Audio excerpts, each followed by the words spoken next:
What is up, my friends? You are very welcome along to tonight's late night agenda. As always, I hope you're well. I seen we already have somebody moaning in the chat. I'm still waiting for Bellingham to arrive. Dude, you do realise how news works, right? We talk about transfer gossip and then we talk about whether they're real or whether we think they're foolish or not. And if you're still waiting for Bellingham to arrive, you're a bit of a sad twat, really.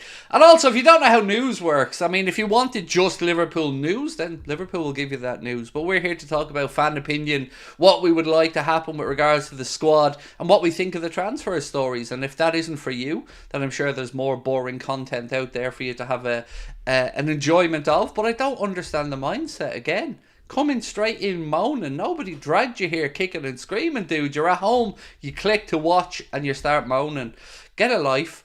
People need to honestly lighten up a little bit. But I'm here to make that happen. I'm here to give you guys a bit of a smile this evening. Of course, it is the night that Jurgen's farewell is taking place at the M&S Bank Arena in Liverpool. I mean, jealousy is flowing through me. I'd love to be there for that event tonight, but unfortunately we couldn't get ourselves some tickets. But anybody that is at the show, maybe watching this back, I hope you had a great evening. It certainly looked like it was a great setup happening. John Bishop, Peter McDowell going to be taking people through the evening. A celebration of Jurgen's time at the club, and a very well deserved celebration as well. Right, let's get cracking on the news tonight, because there's so much for us to go through. And I always thought it was going to be quiet this period, but the stories just keep on coming out over the last few days. And the stuff around Alisson Becker and a move to Al-Nassr in Saudi Arabia has really heated up over the past few hours. Again, still nothing from the Allison side. So I've no idea if this is just hope from Al-Nassr or if they've gotten some encouragement. I truly don't know. So we will visit that tonight. We'll talk a little bit about Crescencio Somerville, Sepp van den Berg, a couple of goalkeeping options for us as well, a little bit on Varela from Porto. Jared Bowen will come back up again. The latest bit of snidiness from well, it's not really from Eric Ten Hag this time, more aimed at Ten Hag. And a few other bits and pieces. We'll talk Rodrygo as well, as he may be leaving Real Madrid, according to various reports. We'll ask what you guys think of Liverpool's post about Mohamed Salah in front of all his achievements. Is it just merely a post to just say well done, or is there something more to it? Is this setting us up for maybe an extension? Again, I don't know.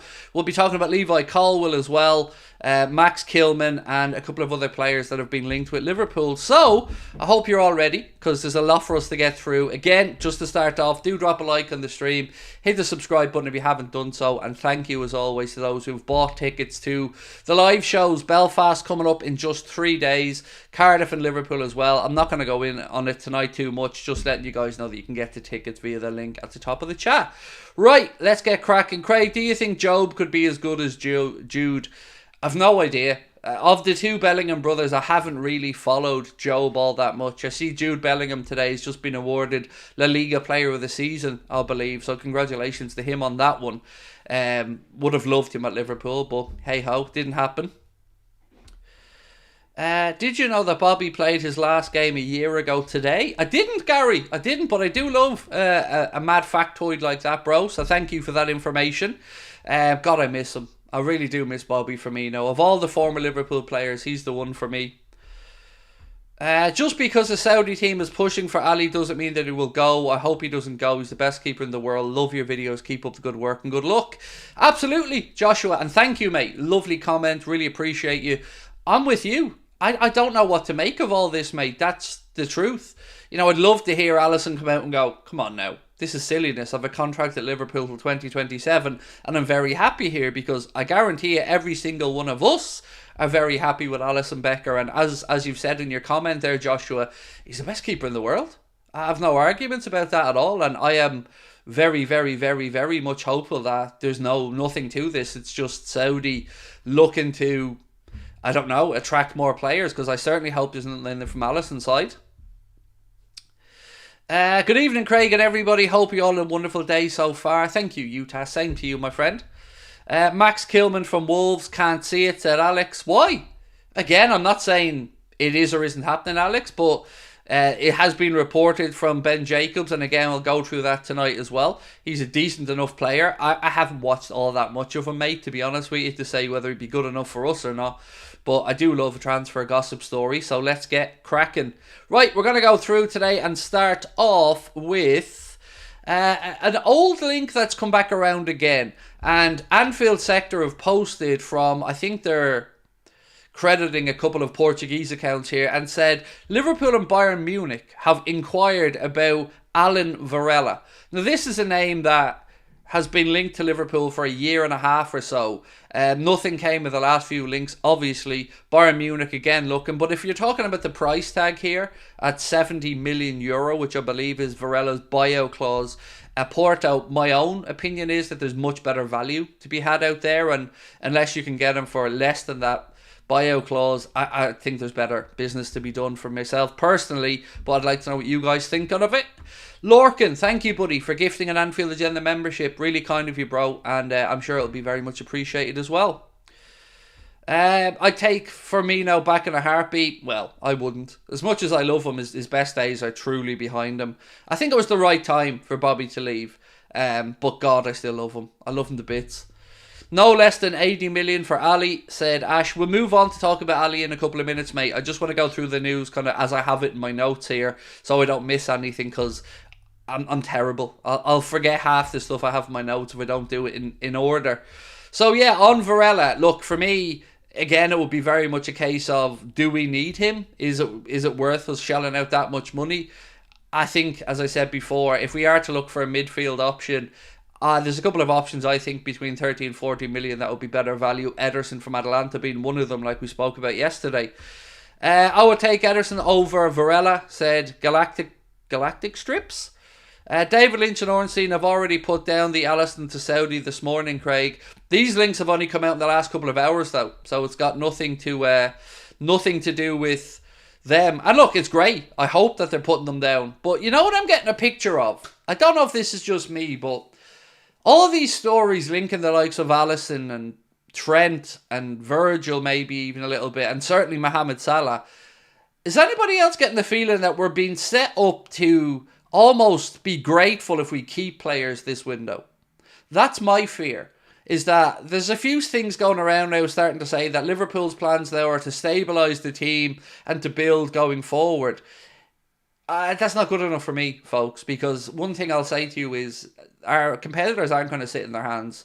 So as of right now, yes, we don't know what's happening, but sometimes you have to read what's been said in the media and maybe what's behind it. And there's been a lot of stuff talking about keeping hold of players. That's great. It's very welcome to keep hold of players that have played a big part in the squad, but we also need to be honest and fill the places in our squad that need filling. And it feels like we could be setting up for a cheap summer, and I hope that isn't the case, because we want to win, we want to be successful, and if Arne Slot is to fail, I hope it's not just because he hasn't been backed enough in the market. You know, I want them to succeed, and I'm sure that the club do as well. So I hope that some of these stories are just a distraction, maybe, or a bit of a smoke and mirrors. Say, look over here while we're doing something over here. But let's wait and see. I wondered if you guys felt similarly, though. Look, one thing I'm never going to back down on is I think our owners are cheap. I'm going to keep saying it because I believe it to be true. And until they go out there and actually bring in that £100 million midfielder like a Declan Rice or a Caicedo, it doesn't really mean much to me that we're putting in offers and stuff. It's about getting these deals over the line and strengthening. We've had enough seasons of either a rolling of the dice or sticking plaster players. I want us to go out there and be surgical. Bring out the 2-3 best players in the 2-3 positions that we think need filling, and no messing about, rolling the dice, looking to the future. Just get the best that we can get, and hopefully get it done quickly, because you don't want the Euros dragging out, the Copa America as well. It's going to be a bit of a broken up summer. I booked in for Anfield tour yesterday, and we were allowed to walk on the pitch from the halfway line to the Kop. Nice one, Tony. Class. Hope you enjoyed it. No doubt you did. So we spoke a little bit about Varela there anyway. More links have surfaced around Liverpool and Newcastle apparently going head to head to try and sign James Trafford from Burnley. Now look, I think Trafford's a great young goalkeeper, but I've got to be honest with you guys here. If I was in Trafford's position, I'd pick Newcastle. The reason being, he's not going to walk in and become Liverpool's number one. He's not going to walk in and get ahead of Alisson Becker. So if I was representing him, I'd certainly be saying, unless Allison leaves Liverpool, the idea of going in there as a number 2 with a view to the future would probably just stall his career. Whereas at Newcastle, he could probably go in there and make that position his own, or certainly put up a battle with Nick Pope for it. So this piece coming from Footy Insider said Liverpool are set to go head to head with Newcastle to sign goalkeeper James Trafford, who's valued at about 20 million quid. So again, I'd love to know your thoughts on that one. It does seem like Caoimhín Kelleher could be departing this summer based off the stories we're seeing. Steve Aldesy, how are you, Steve? And thank you for your support, mate. Been with us 9 months as a member. Will Slot improve any of the senior players? It's a really, really interesting question. And initially, my mind goes to Darwin. I feel he will improve Darwin. He's worked very well with Santiago Jimenez, and small details sometimes can be those. What will he do defensively? Can he improve our defence with, let's say, individual players like Van Dijk? Don't know, is the honest answer, because it's all new to us, isn't it? But he is a very, very highly thought of coach who, like many others these days, is all about the fine details, Steve. So yes, I think he may get, let's say, Gakpo. I think he'll improve him. Gravenberch, I think he'll improve him. But that's not to say that with Gakpo and Gravenberch, Jurgen wouldn't have done that if he hadn't stayed as well. I think it's just these guys developing, blossoming, becoming more comfortable with the league and their surroundings. And I guess Dominic Szoboszlai is probably another good shout as to a player that Arne Slot certainly could feel like there's a bit more to come from this season. I saw a lot of mistakes from Trafford last year, to be honest, said Adam. Jace Hickman said, I think he hit the nail on the head with the smoke and mirrors, but I believe that Edwards and Hughes will bring people in from out of nowhere. That I totally agree with you on. All the names we speak about in good faith. We go into the media, we find the stories and the links, we bring them here and we have a discussion. But like yourself, I do expect a kind of out of nowhere signing or two to come up with names we haven't spoken about. And I'd be really honest with you, I love when that happens. I love that Liverpool's business is very difficult to unearth or figure out. It's much better than, well, as a content creator, actually, Manchester United would be a goldmine right now. Jeez, if you were a Manchester United channel, you'd be absolutely creaming it in now with all the stories. And same with Chelsea as well, I guess, with all the managerial stuff. One sec.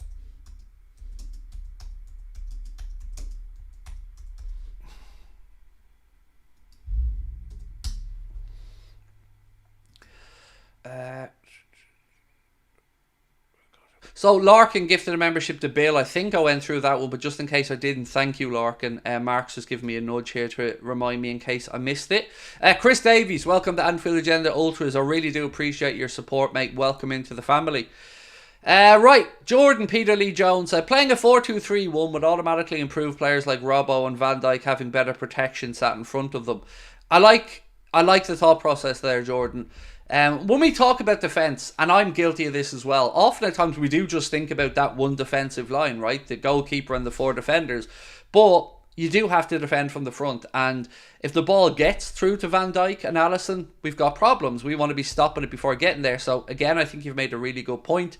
I like the idea of the 4-2-3-1 system as well. Scoring goals for Liverpool hasn't been a problem, particularly this season, but conceding has. And on that, actually, Sky Sports put up a very interesting 5-season analysis of Liverpool's clean sheets and shot faced over the last few years. And it certainly showed that this season, whilst we did keep quite a few clean sheets in the league, we kept 10, we did face 414 shots. So we're certainly, that's the highest in the last 5 years, by the way. I'll go through it year by year. In 1920, Liverpool had 15 clean sheets and faced 342 shots. 2021, Liverpool kept 12 clean sheets with 332 clean shots. 21-22, 21 clean sheets with 297 shots faced. 22-23, 14 clean sheets with 370 shots faced. This year, we've only kept 10 clean sheets and we faced 414 shots. So whatever way you look at it this year, defensively, it's been a poor year for us. We've conceded the most amount of shots that we have in the last 5 seasons, and we've the lowest number of clean sheets that we had as well. So that does speak to frailties defensively. Where those frailties lie, is it Trent moving out of position and the left side or our right side being attacked?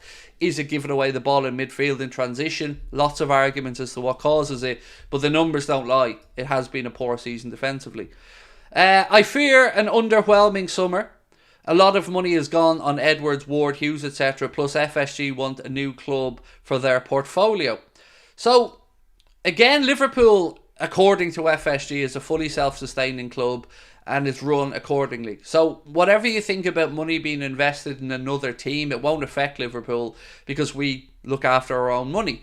Now, what you've said about bringing in the likes of Edwards, Ward, Hughes, etc., fair enough, but we've also lost quite a lot of backroom staff who would have also been on fairly significant wages. Add into that the fact Thiago Alcantara and Joel Matip alone have probably saved Liverpool about 300 to 350 grand a week in money off the wage bill. So I do think with the accounting technique that is called amortization or mortization, it will give Liverpool the freedom. We think about these things really simplistically as footy fans, right? We think transfer fee costs this much, can we afford it? It's way more than that. It's about the cost of that on the books for the club each year and what that balance is on the profit and loss sheet. So we have the ability to go out there now and act in the market. Freeing up that money from the likes of Matip and Thiago Alcantara is not insignificant, on top of obviously increased earnings and stuff like that. So I'm back in the Champions League for this season. Good to be interested. Going to be an interesting summer, no doubt, said Alex Macklin. I agree. I think it's going to be a very interesting summer, and one that I don't know what to expect from, because most years we had Jurgen, we knew roughly what we were or weren't going to be looking to do. I've no idea now what to expect with a whole new setup with Arne Slot coming in. I'm not going to be bogged down tonight too much in the contract situation with Virgil, with Trent and with Salah, because we've spoken about that ad nauseum at this point. I can't wait to see Mainu versus Bajcetic fight it out, said Harry Klein. Thank you for your super chat, Harry. Yeah, I'm looking forward to seeing Stefan back on the pitch. Definitely am. Vinicius Jr. paid Liverpool a bit of a compliment. He was asked, what's the best away stadium you've played? What's the best away stadium you've played at in the Champions League? And he said, I have to say, it's Liverpool. Of course it is. He's spot on. Fair play to Vinicius Jr. I already like the lad. Now I like him a little bit more.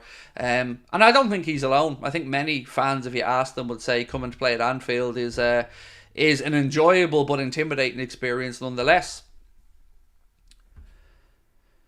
Can you count Edwards as he's in charge of all football for FSG?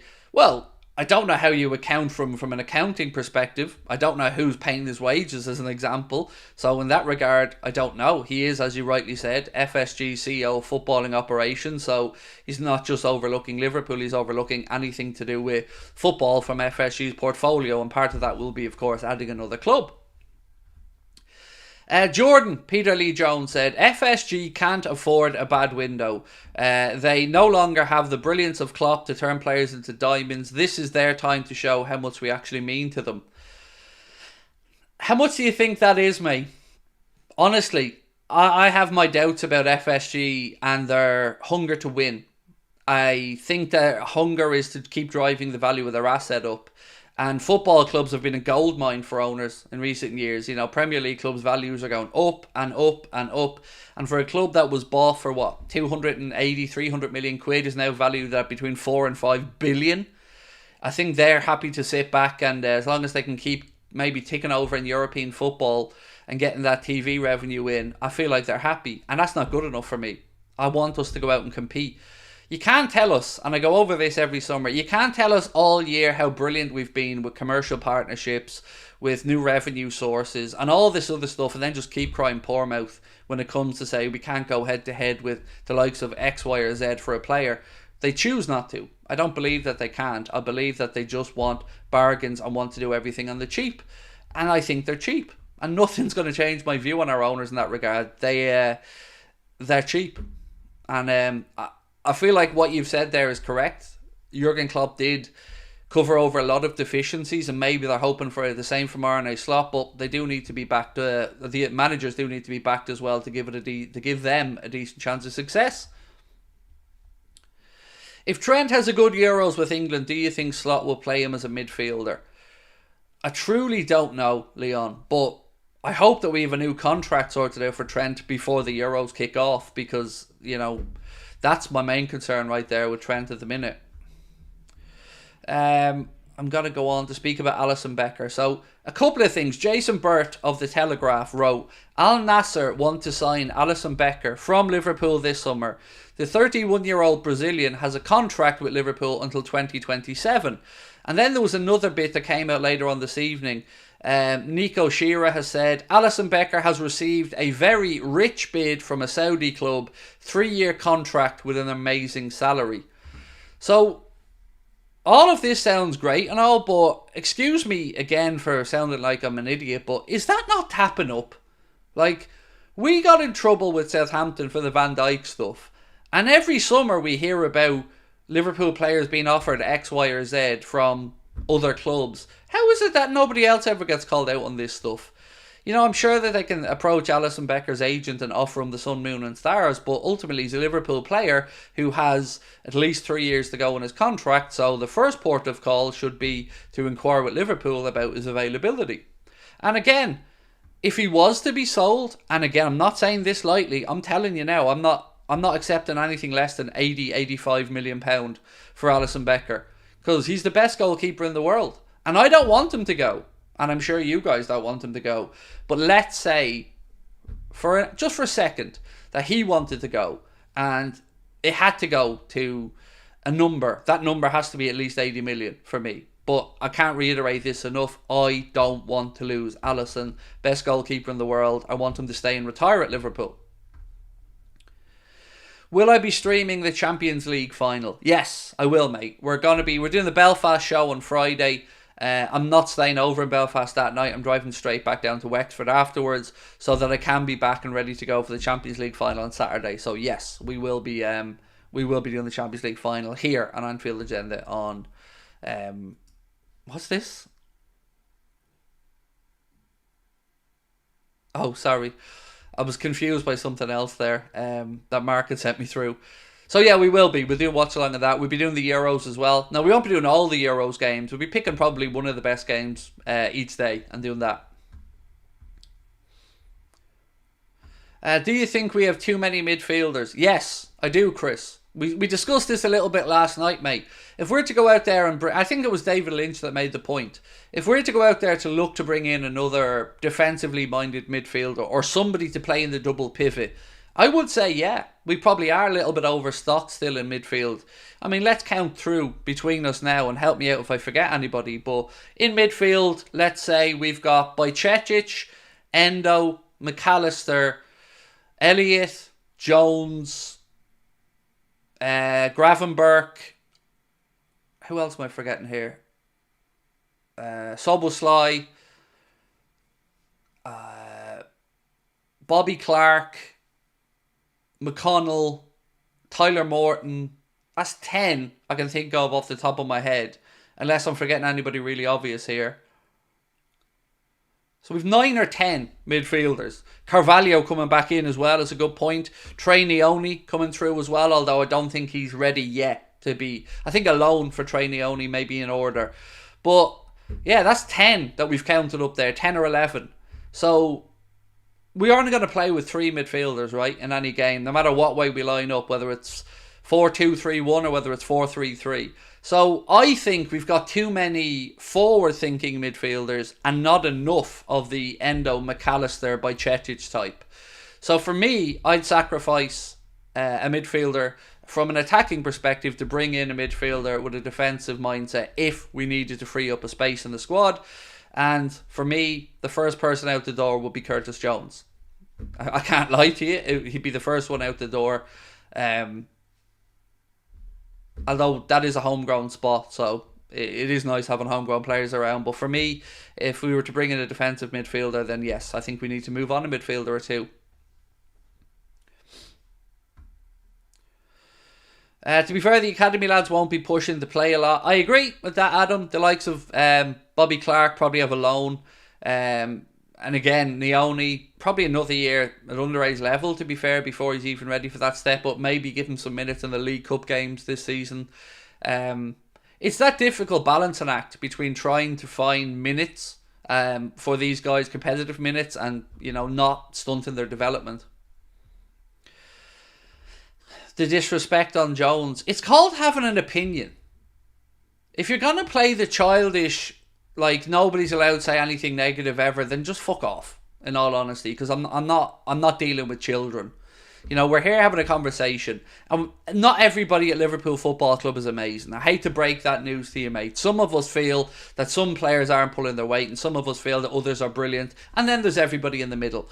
It's not disrespectful to have an opinion. My opinion is that Curtis Jones hasn't been good enough, and he had one bright spell, and then he's reverted back, and he has an injury to contend with, and do you know what? I'm going to put it to the chat. I think that's the fairest way.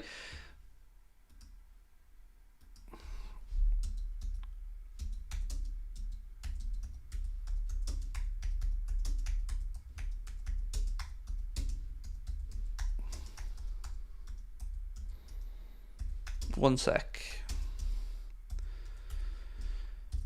So I'm going to put it to the chat, and the question is Jones good enough to play regularly at Liverpool? Yes or no? And then we'll see what the majority of people think. If the majority of people agree with you, happy days. If the majority of people agree with me, happy days. But it's always best to get a consensus on these things, because we all have favourites. We all have players we like. We all have players that we don't think are pulling their weight. And personal opinion is just that, personal opinion. Do you reckon we buy a midfielder? Excuse me. Do you reckon if we buy a midfielder, Blair's video channel said, we have to sell one? Financially, no. But to keep the squad happy and to keep the numbers right, probably yes. And there's nothing wrong with moving on midfielders or any players if we don't think they're good enough. Like, you don't need to have a bloated squad with loads of loaned out players. There are some players, for instance, Reece Williams. He's not going to make it at Liverpool, let's be honest. Couldn't even get a look in at Aberdeen. So the idea of keeping him around just makes no sense.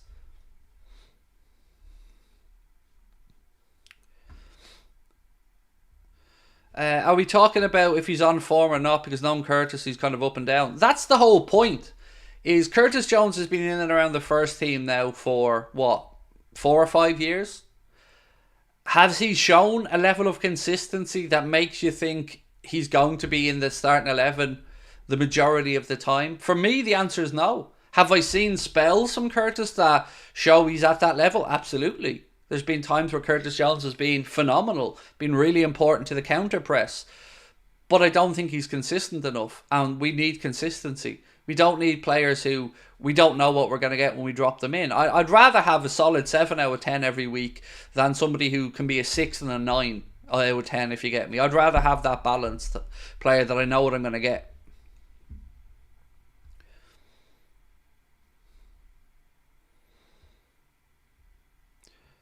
Jones is a jack of all trades, master of none. That's probably my thoughts as well. And look, let's not forget as well, he has an ongoing injury that'll have to be managed throughout his career as well. So there is that to contend with. And I've no intention of shitting on Curtis Jones. But, you know, we were having a conversation about a midfielder. Somebody asked, would we have to move one on? And I got to the conversation and said, look, if it was down to me, I'd move Jones on.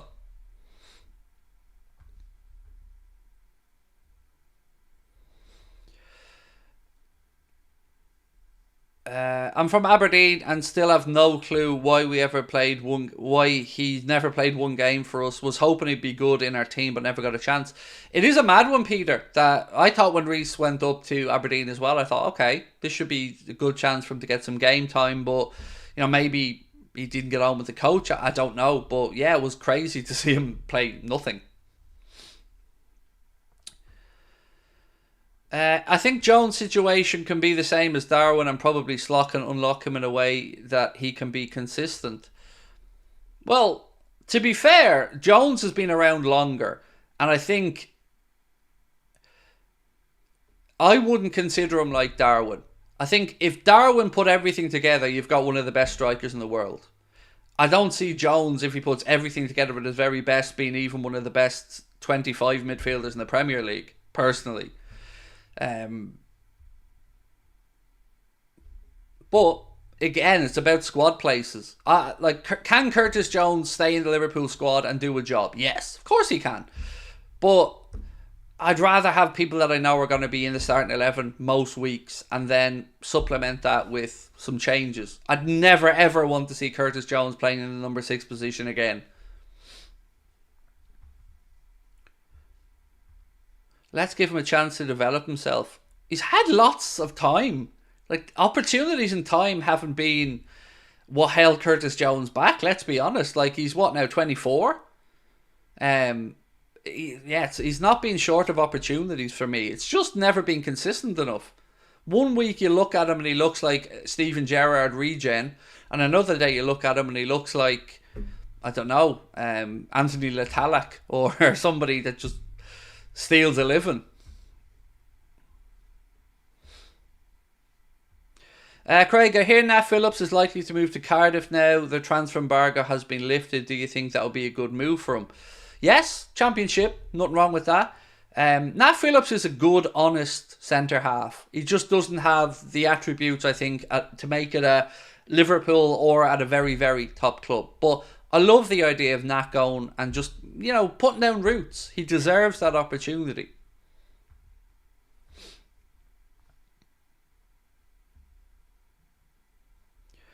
Jones had the best coach during his development, said Nessie. Right, anyway, lots more stories to keep going through. Levi Colwill has been mentioned again. Ben Jacobs has said, centre-back is a priority for Liverpool this summer. Pacho is of interest, as well as long-term interest in Levi Colwill, but Chelsea are firmly committed to him. However, Colwill's interest in playing national team football could provide Liverpool an opportunity, a case of watch this space. It's been a weird one for Colwill because he signed that new deal at Chelsea, and I thought under Pochettino he was going to really push on, but it's been a bit of a weird campaign, and even though they're losing Thiago Silva, they're still already talking about bringing in other centre-backs.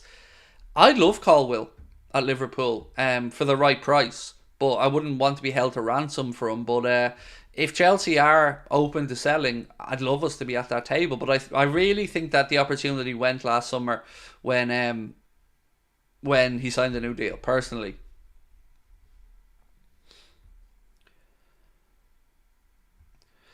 Jones struck that wonder goal against Everton, but a lot to live up to. I mean, you're not giving somebody a 5-year career for one goal, but Tyler Morton would replace Jones' homegrown place in the squad, said Philip. Yeah, so where are we actually on Tyler Morton? That's a really interesting one, because for me, Tyler Morton has always looked good on loan. Always looked like he's got a touch of class about him. But is he ready? Can he really make that step to the first team? I have to say I'm unsure on this one, but I'd love him to, because I do really appreciate that he's gone out on loan for 2 years, always given his best, grafted hard, showed that he's durable, and put in some very good performances, particularly for Hull this year. So it wouldn't surprise me if Arne Slot was going to have a look at him in pre-season at the very least.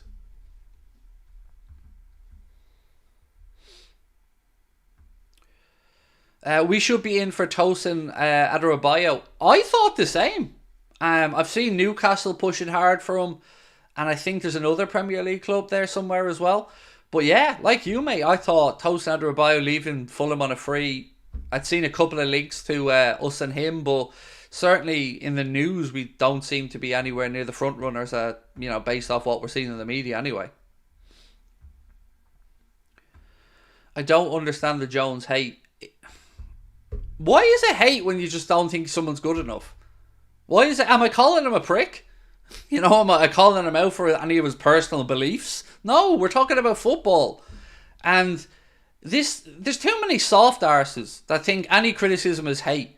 And I put Marcus Rashford in that category as well, by the way. He's going off social medias and reminding United fans that we're all together. Yeah, but you've been horrendous, mate. And United fans calling you out is fair enough because you haven't delivered and you've been given a new deal. It's not hate for criticising somebody. Stop being so soft. It baffles me. Because if you go out into the real world with that attitude of offence to everything, it's not going to last well for you. You know, the real world's a tough place. And Curtis Jones is getting judged on his footballing ability and nothing else here. And we've opened up a poll. We've given people a chance to have their say. It's not hate. So can we stop with that nonsense? Just because you say something critical of somebody, it's not hate. Thoughts on Lloyd Kelly from Bournemouth on a free.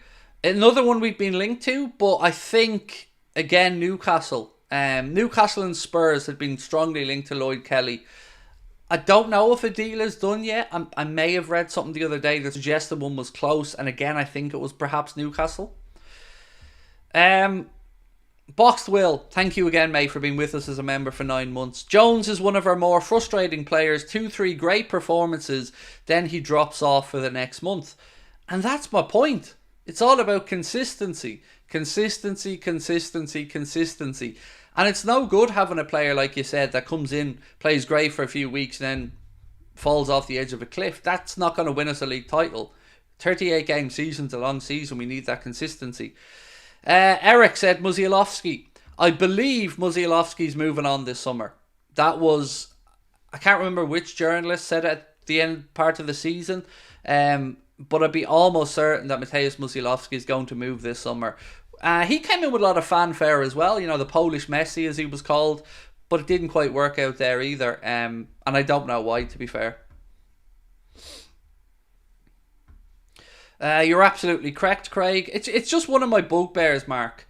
You know, we're here as a fan channel to talk about performances and what we think is good and bad at a football club. And sometimes if you say something about somebody else likes, they call it hate. It's just not hate, though.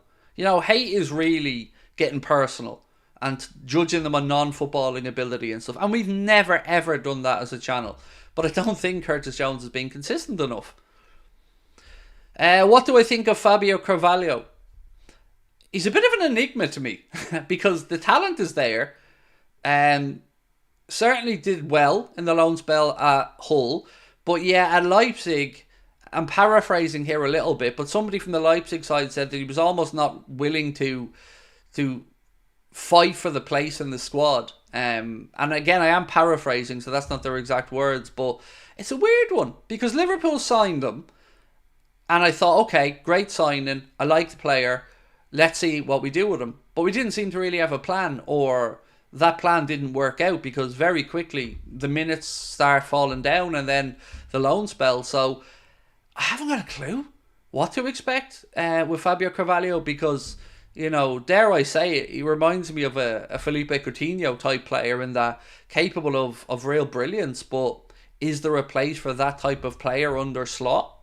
I guess we'll find out. Would you rather Varela or Weaver? Neither. I'd rather Ederson from Atalanta. But for those two, neither. I think the price tag for Varela is too much, and I don't know enough about Weaver, to be honest.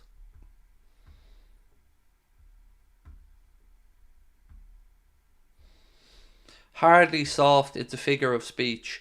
Yeah, use better speech. And it is soft, Alex. And it isn't just this one thing, mate. Every day people come in, cry arson about hate on players when we say somebody had a bad game. So it is soft. And again, you're free to disagree, Alex, but I'm also entitled to my opinion, mate. Right, Max Kilman. Ben Jacobs again said Max Kilman may be someone to watch for Liverpool this summer. There's been long-term interest in him from the top teams historically. I don't know much about Max Kilman, lads. I know he plays for Wolves. I know that he's probably going to move this summer, but I don't know if he'd be good enough for us or not. So, opinions would be welcome. That's what I'm trying to get at there. So, Max Kilman, what would you say, yay or nay? You know, Wolves have brought through some great players over the years, and I think our signing of Diogo Jota from Wolves was a very clever one. Actually, we'll talk about Diogo Jota in a while. Kilman, I don't know. I don't know enough about him really to know if he'd be able to make that step up. Carvalho better than Elliott for me.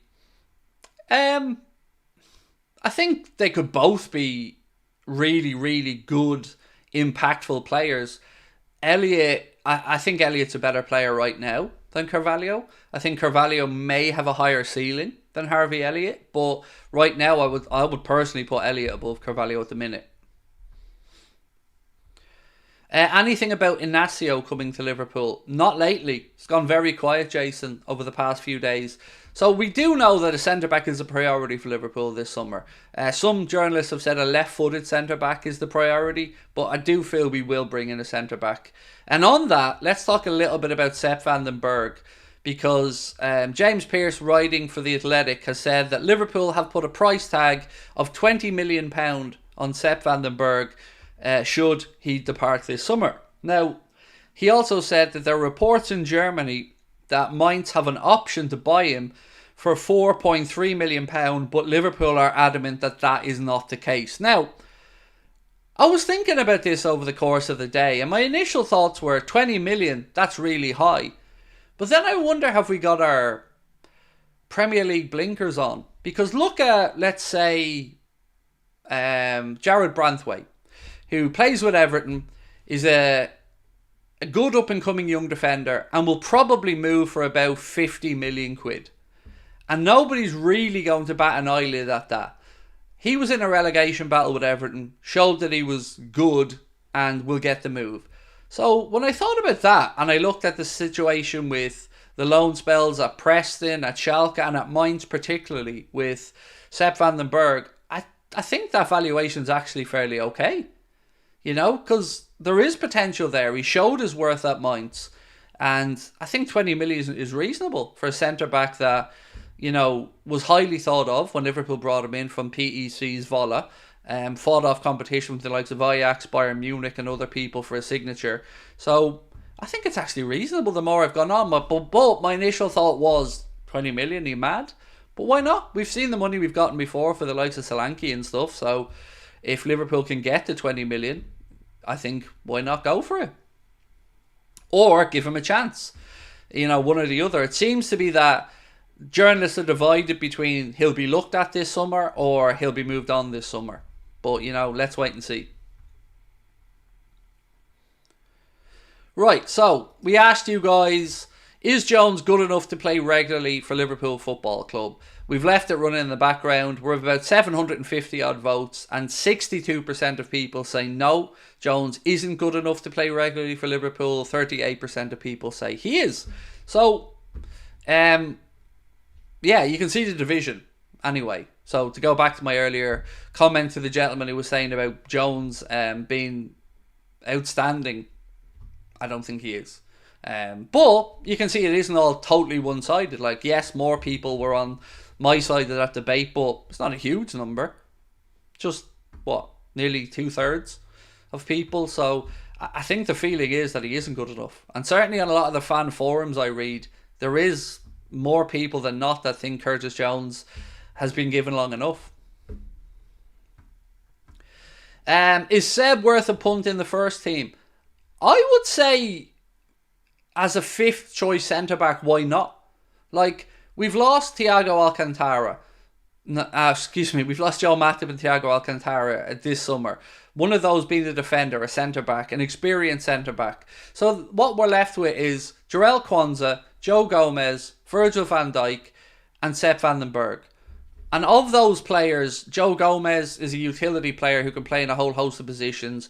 And you're looking at maybe Quansah and Canade to go head-to-head for the right side of the defence. Why not keep them around? I wouldn't be against it personally, but I still would like us to go out there and bring in somebody to be able to compete with Virgil. So we need a senior pro, but why not give him an opportunity? Unless the club have made their mind up, of course. Right. Hivesy, thank you for your super chat, my friend. Appreciate you. Said, what do you think of Gakpo playing as a false nine? I prefer him on the left. I think we've seen that he's more comfortable on the left. And if Diaz is to depart, and again, this is another saga I think that's going to drag on throughout the summer, I think Gakpo on that left side is more natural. But I do think when Jurgen brought him in, I remember reading a piece that suggested that that false nine kind of role, the Bobby Firmino-esque type of role, could have been one for Cody Gakpo. I don't think he is as intelligent a footballer as Bobby Firmino, but I could see why that was the thought process. Having seen the latter part of the campaign, I like him on the left side, so I'd like to give him an opportunity there personally. Craig Jones is still young, but he's got potential to play at Liverpool for years to come.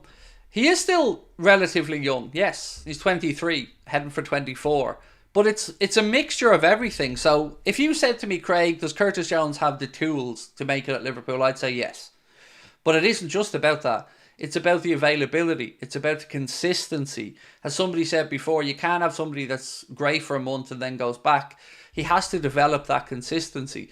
So I'd have no issues, and I'm fully expecting him to be in the squad next season. But I tell you one thing, if he doesn't show up next season and really push on, I don't think there can even be a debate anymore. Because at that point, you're heading for somebody who's 24, nearly 25, going to the peak of their career. And if he's not doing it at that age, with the injury concern, then I think we need to have a real conversation about it. Get rid of Gravenberg. I really don't understand that, Alan. I mean, I might be on my own here, but I really enjoyed Gravenberg's first season. I don't think he's been amazing by any stretch of the imagination, but I've seen more than enough. If you remember back when we were signing him, I had real doubts about Ryan Gravenberg. I didn't understand the signing. I thought it was risky. But overall, I think with a Dutch coach coming in, with the Dutch contingent we have at the club, I like the way he loves to get into the penalty area. He's not afraid to try and get on the end of a goal-scoring opportunity. I think he's good at carrying the ball through midfield. And I think he's a valuable asset to have around the squad. He came in having played a very limited amount of football with Bayern Munich the season before. It was stop-start really at Liverpool as well. But for me, lads, I'm all over Gravenberg signing now. I think it's a brilliant bit of business. And I certainly wouldn't be looking to move him on this quickly anyway. I think he deserves at least one more year to see how he can push on and develop.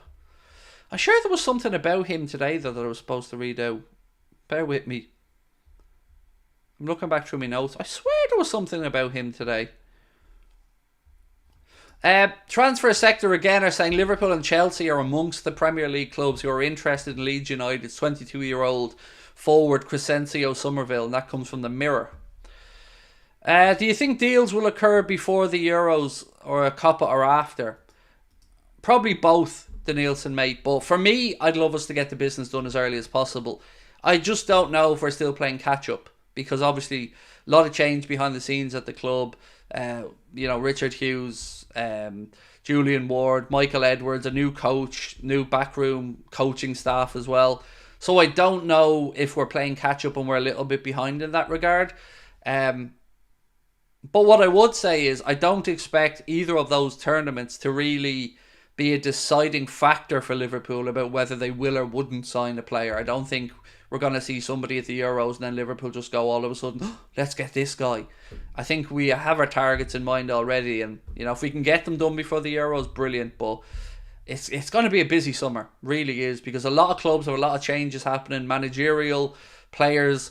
Clubs missed out in Europe. Clubs like Leeds, who didn't get up to the Premier League again, have got some issues around profit and sustainability rules that they have to try and sort out before the end of June. So, yeah, it's going to be a mad summer, really. I feel like there's going to be some crazy stuff happening.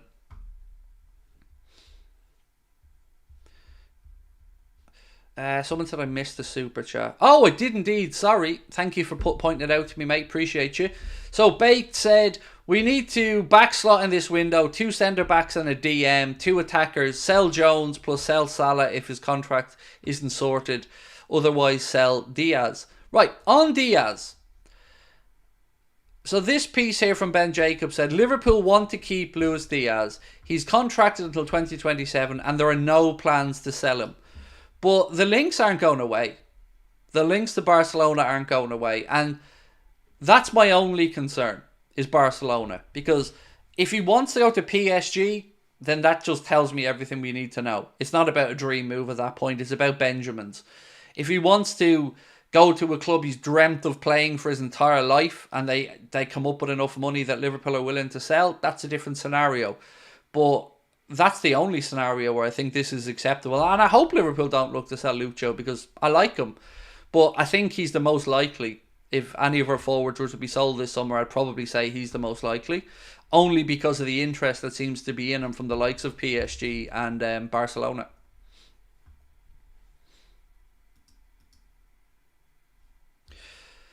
Do I want to sell Salah or keep him was a question. It's a really divisive topic, but I'm going to say this. I've no problem if Liverpool give Mohamed Salah a new deal. I've always said that. My own personal preference would be to sell. But if Liverpool wanted to give him a new deal this summer, I'd have no issues with that whatsoever. And I'd hope that we see a bit more of a return to the mode we've gotten used to than we did at the end of the season. The only unacceptable situation is for him to leave on a free in a year. For me, because I think that's just stupidity for us. For him, I can absolutely see the appeal of it. He could dictate exactly where he wanted to go, get a nice signing on fee and probably some nice wages. I don't get it from the club side. It's maddening. It's actually driving me demented, the Salah, Trent and Virgil situation. It just seems so silly. Virgil was speaking about it though, and he said a new contract hasn't yet been discussed. He said that isn't surprising because the club was completely busy with the new trainer, the staff and everything. Then it doesn't make sense to start working with players. You can always talk and we will see how that will go. Again, I disagree with Virgil there because from the player side, of course, it's a win-win. You either get a new deal at the football club or you're into the last year and again, you know that you can dictate the terms of where you go. I do believe Virgil will stay and sign a new deal, but I'm not as relaxed as he is saying it's not surprising. I think it's very surprising that we've allowed this situation to occur. There you go. Stevie Boy, thank you again, mate, for your super chat. Said, I've worried about the upcoming transfer window. We're linked with so many players. For me, I see Liverpool grabbing 2 mid-range players and a kid. That, my friend, would scare the bejesus out of me. Because that then would be an intention that we're not backing our new coach. Because I think we all believe that Klopp covered up a lot of potential deficiencies. Whether you believe Jurgen was the reason we didn't sign players or the owners were the reason we didn't sign players, Klopp, Linders and his coaches did really well. Developed some young players and got us through some sticky times. We don't have that proof yet with Arne Slot. So the very least I would expect him to get is support in the transfer market from the owners. Sean, how are you, mate? Appreciate your super chat. Sean Ledwidge said, hi Craig, hope you're doing well. What's the story about the Dublin show? You never mention it. Is it still on? My opinion, we should have sold Salah. No, the Dublin show was cancelled ages ago, mate. Spoke about it at length on a few occasions. The tickets just weren't selling. And that's the God's honest truth, you know. And to open up the doors at the Dublin venue was costing nearly $5,000. And it just wasn't moved. There was no interest in it. Dublin and Belfast have been 2 very difficult shows to sell. Belfast is on Friday, and I think we're at about half capacity for that show. So the appetite just isn't there, and that's okay. I'm not arrogant. These things are always a risk when you roll the dice on them. Belfast and Dublin, whether it's because I'm Irish and I'm not exotic or people don't like the idea of coming to see us, they're not doing well. Whereas the Cardiff and Liverpool shows, they're doing really well and probably will sell out. So yeah, that was the reason for the Dublin show. It was just a genuine lack of interest in tickets. They just weren't moving, and we made the decision as early as we could with the promoters to be fair to everybody. So that's what happened there. We should have sold Salah last summer was the second part of your super chat. See, I'm not going to say we should have, mate, because I said I agreed with the decision not to sell him last summer, and I still feel that was the right call. But I didn't think we'd get to this position where I thought that we'd know by now whether he was going to stay or go. And we still don't know, other than he looks like he wants to run down a contract and stay. Now, I'm hoping that the post that was put out by Liverpool earlier on, which is just a really nice picture of Mohamed Salah sitting on a chair in front of, the goal scoring attributes for each season with his jersey and a few nice posts or pictures. I'm hoping that's maybe a tease of something to come, because if he signs a new deal, I think a lot of people feel very relieved. But I don't know if we'll be able to sell him this summer if we wanted to, because the ball's in his court.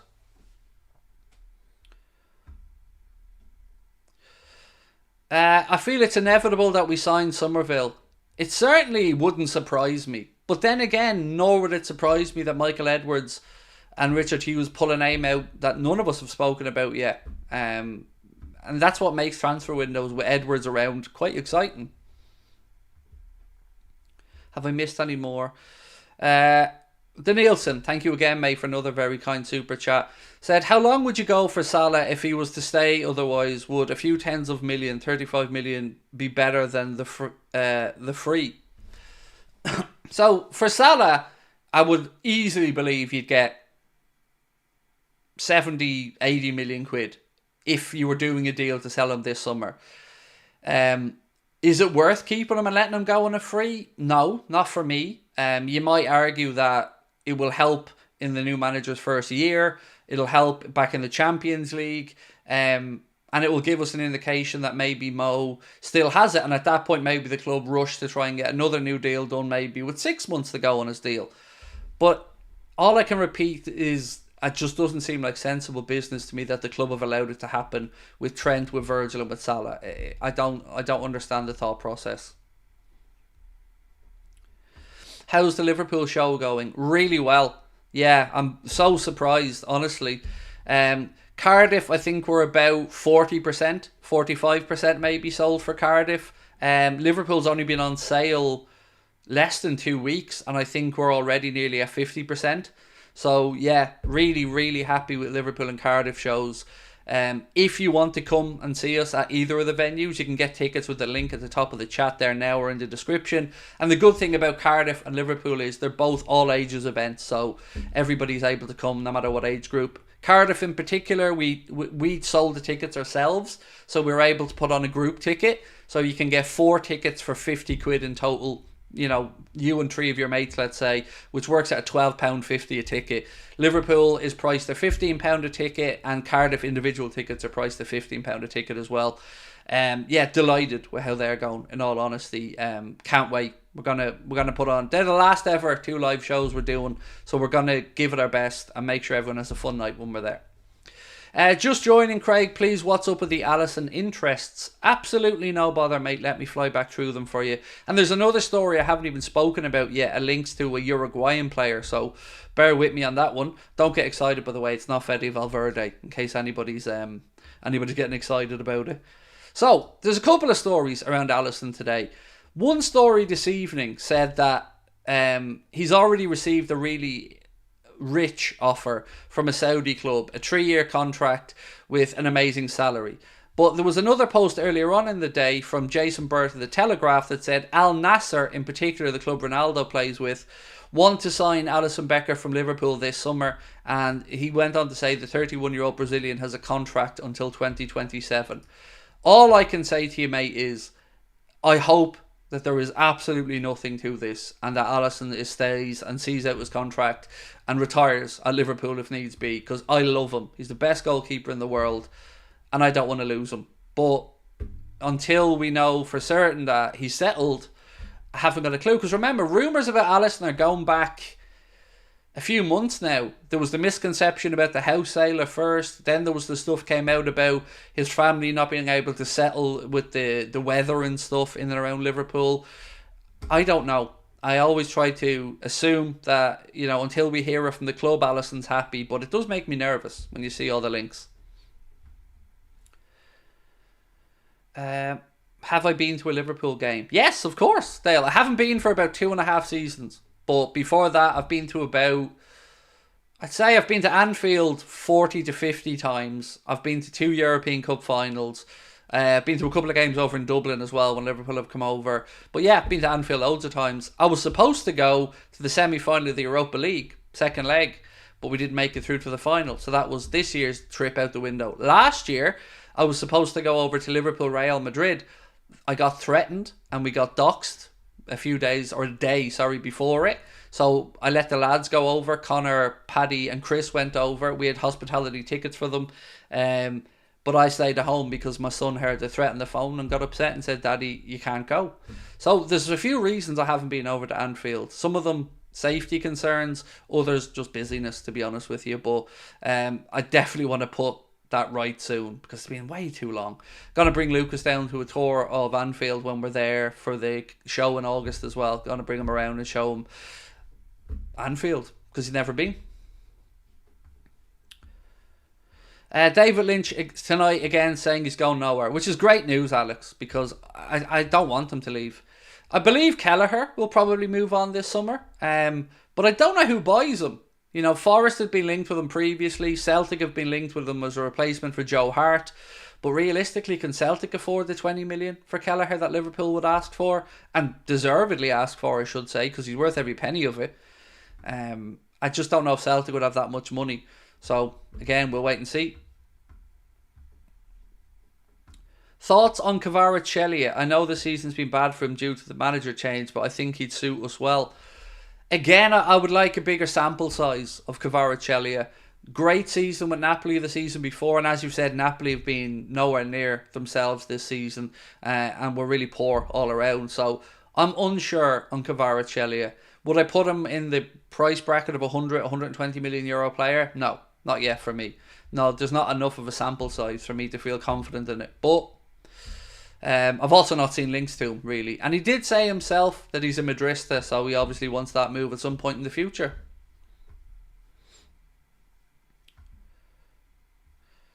Currently at a military selection, got to get my sleep. Exactly, Tobias. Go get your rest, my man. And yeah, we'll talk to you soon.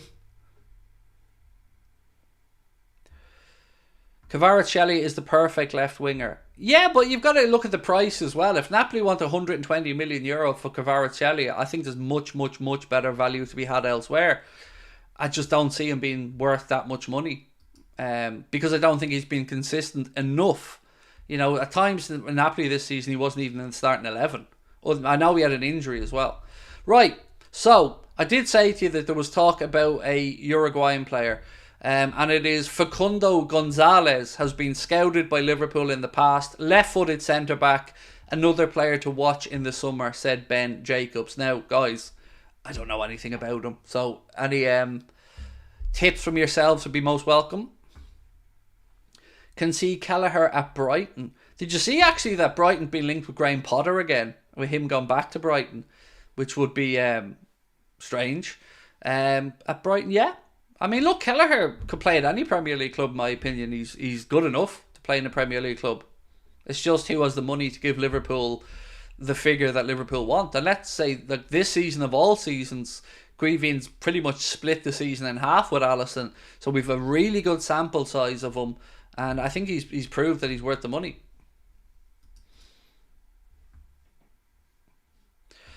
Kelleher only on 10k a week, which is ridiculous, right? The fact that Adrian San Miguel's on more money is nuts to me than Guivian Kelleher, especially after the season Kelleher's had. I'm just making sure I haven't missed any other super chats, so I'm scrolling back up. Hey Craig, enjoy the live. You missed my super chat. I think I went back over it, Baked, a minute ago. What was it? We have to backslot this window. 2 DM and 2 attackers. Sell Jones and Salah if situation isn't sorted. Otherwise, sell Diaz. I think I went back over that earlier on, mate, but I read it out there anyway. And thank you, bro, for your super chat. I really appreciate it. He plays for Sampdoria. Thank you, Dylan.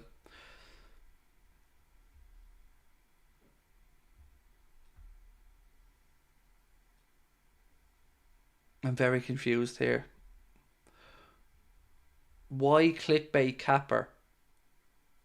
What? Do you know what clickbait is, by the way? Clickbait is a story and you come in and watch the video and it's nothing to do with the title of the video, or it's completely different.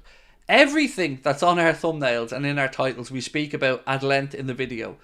I think you just need an education, mate, rather than to go around trying to undermine people. You just need to understand what it is you're talking about, Brian. I get it, you're jealous. It's okay. You'd love to be in my seat, mate. I get it. But, you know, you just keep shitting on people in YouTube comments and I'll take care of the actual work, bro. Because you wouldn't believe what goes into running a channel and the amount of hours it takes to prepare shows and stuff for idiots like yourself to come in and go, I can't speak English. Clap, clap, why? Word these together. Come on now. Leave it to the big boys, mate. And again, you need to understand what clickbait is. If I came in tonight said, Liverpool signed Vinicius Jr. and that was the thumbnail, and you come in and I say, yeah, I signed him on Football Manager. That's clickbait. But to put out news stories that are printed in the media and discuss them, it's called a forum, bro. It's called looking at what's in the media and discussing it. Do you not get that? Like, do you want the Liverpool news? You get it in 2 sentences. Nothing happened today. End of news. Ta-da! It always amazes me that people just don't understand what it is they're even saying half the time.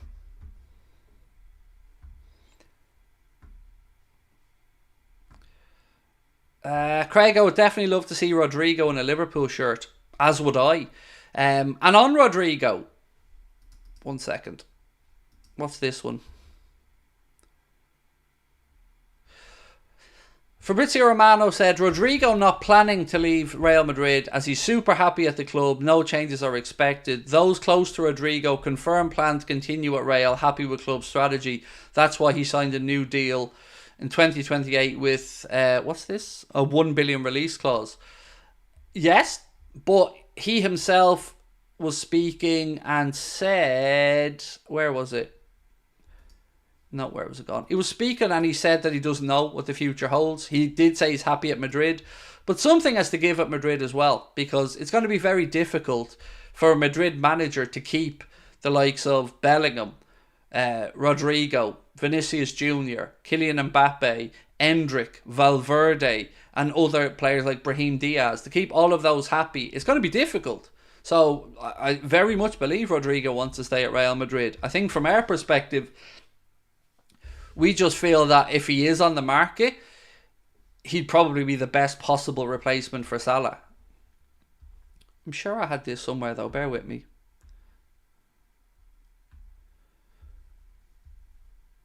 Maybe I deleted it earlier on. I'm sure it wasn't my notes though. So, oh, there it is. Rodrygo race heats up, say Mundo Deportivo. Real Madrid star Rodrygo has sparked fears in Spain that he could leave the club following an interview with DAZN. Now remember, Fabrizio Romano's a rent-a-mouth. Fabrizio Romano does whatever he's paid to do. You know, that's been shown. All you have to do is pay his money, write what you want him to tweet, and he tweets it. That's been proven. So I take some of the stuff he says with a pinch of salt, because I believe that's what he's been told by Rodrigo's camp, which is absolutely sound, because why would he want to leave Madrid? But what he said himself was, anything can happen. I have a contract here, but I don't know. I've always said I want to be at this club, but let's see.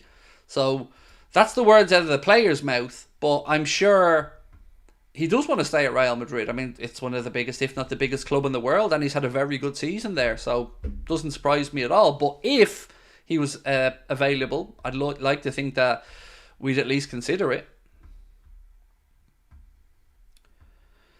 With Mbappe going to Real Madrid, FSG and Edwards should be ready to pounce should there be opportunities. Well, I do wonder about Real Madrid's finances at times. And they've been quite clever with players that they've sold. But, for instance, Lenny Yoro, as an example. And before I go into that, actually, please do hit that subscribe button and drop a like in the video if you haven't done so already. Particularly the like, folks. Let's get it above 500. So, on Lenny Yoro, there was a story going around that Real Madrid had put in an opening offer of about £26 million for Lenny Yoro and told the player to be patient and wait because they believe they can hammer out a cheap deal because of his contract situation.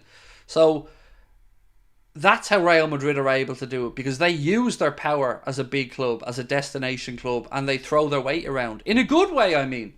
You know, if you're going to Real Madrid, you're going to a serious club who exist only to win. And you're most likely going to play in a few Champions League finals. You're going to win some La Ligas. And you're probably going to have a good shout with a Ballon d'Or if you're top of the Real Madrid players. So I can never will deny the appeal of Real Madrid. But Liverpool need to be clever like this as well and say to people, wait, we'll get it sorted and hammer out these cheap deals. Lenny Yoro at 18 years of age could be a centre-back for the next 10 to 12 years for somebody. So if Madrid end up getting him on the cheap, it's just going to be another amazing piece of business. How much do you think we make on sales this summer? Not a lot, because I'm not really expecting many people to go. I think we'll lose a forward. I don't know which one yet. Kelleher will bring in some money, but we'll have to replace him. So what do you do there? There's lots of talk about the Feyenoord keeper as well. Liverpool and Arsenal have actually been tentatively linked with him. Arsenal need a replacement for Ramsdale if he moves on. So we need to bring in a backup keeper. So I don't know whether you promote somebody up at that point or you go out and spend money on a backup keeper. So don't know how much money will be surplus there. We'll move on some fringe players, probably like Reece Williams and a couple of others. But I don't expect a whole lot of money to be brought in from player sales this summer, in all honesty.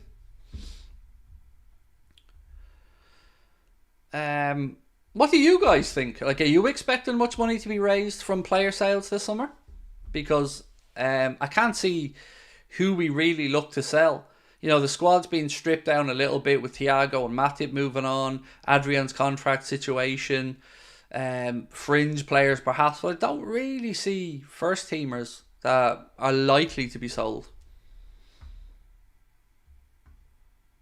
Okay, I'm out unsubbing. Right, well, first of all, mate, unsubbing is one word. And secondly, nobody cares, Nick. Just go cry elsewhere, mate. Okay, I'm out unsubbing. All right, I'll just... Sorry, kids, we can't eat today. Nick's unsubbed, everyone. So just put the tissues down. It's okay. Daddy gonna make it all right. What can't you take, Nick? What are you crying about? What's the boo-hoo about, mate? Has somebody hurt your feelings? Because I haven't fucking spoken to you, so I don't know what you're moaning about. Unsubbing. Brilliant. I'm sure you'll find another channel who is equally as interactive, mate. Oh, that's right, you won't. But that's okay. You're free to do what you want, Nick. Bye-bye. Sorry for whatever we did.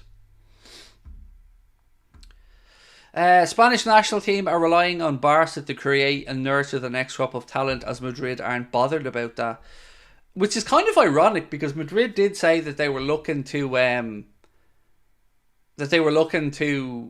build a young squad. And I guess they kind of are, though.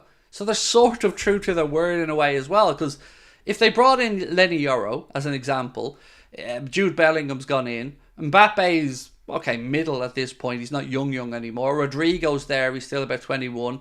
They're looking to bring in some midfield. So they are kind of refreshing in a young way as well. But they're not necessarily looking to the best young Spanish talent, as you've said.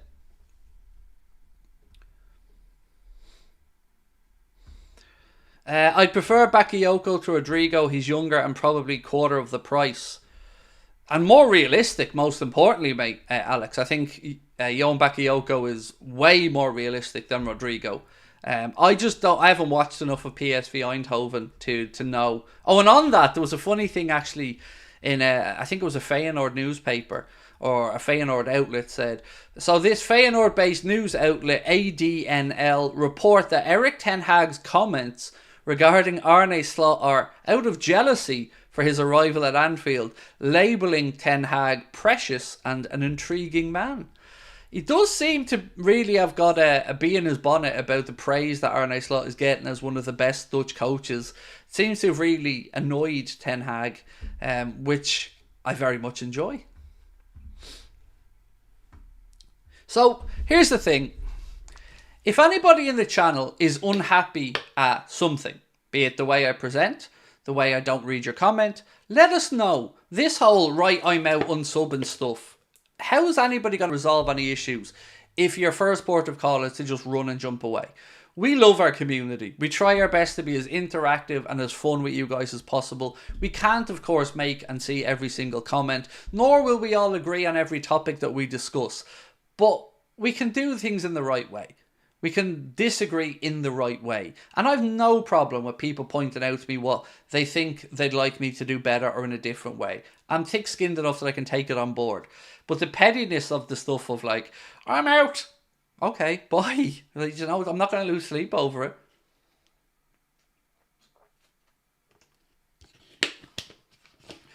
What did Nick say? All he said is, that's it. I'm unsubbing. That's all I seen. I don't even know what his problem was. Just heard, that's it, I'm unsubbing. Okay.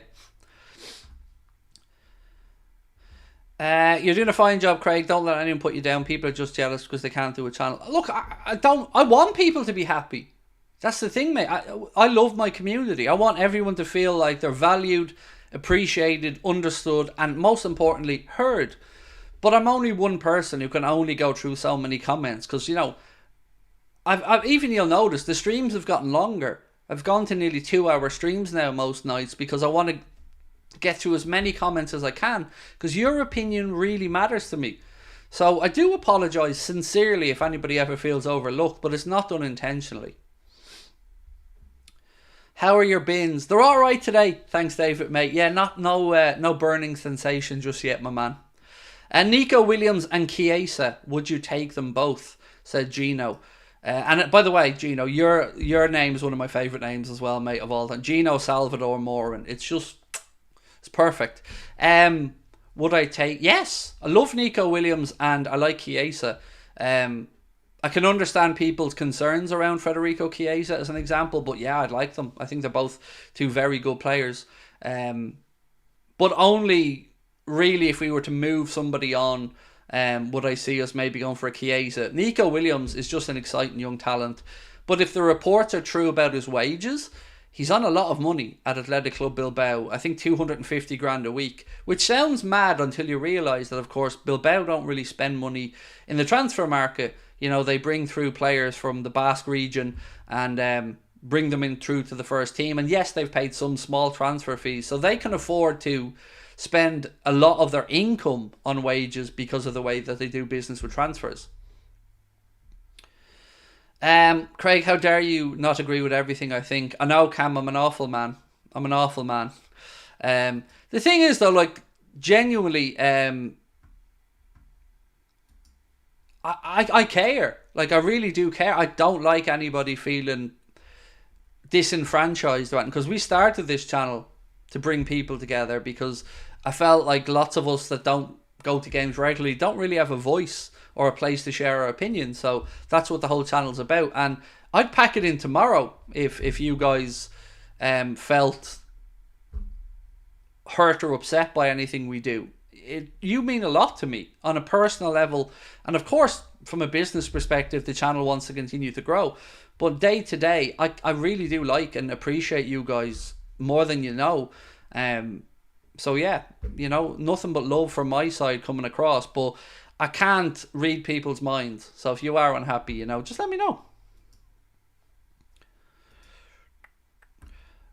Well, Bilbao can only sign players in their surrounding area, which is quite surreal how they've made potentially great talent stay up in the Liga. Yeah, that's what I was saying about the, isn't it, the Basque region.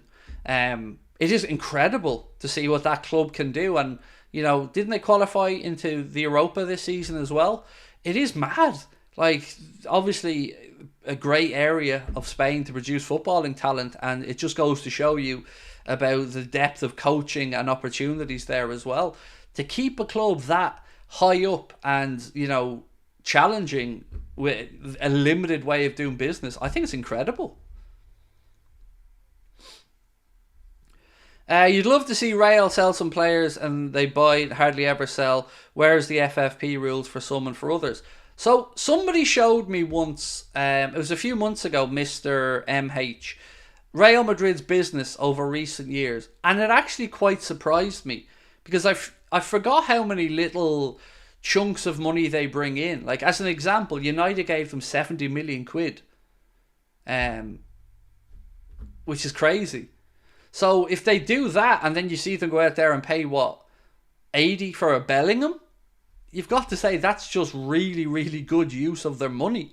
But sometimes I do wonder as well, like, how can they afford to be bringing in Mbappe, let's say, and then you've got Vinny Jr. there, Rodrygo, and all the other players who are no doubt on a pretty decent salary.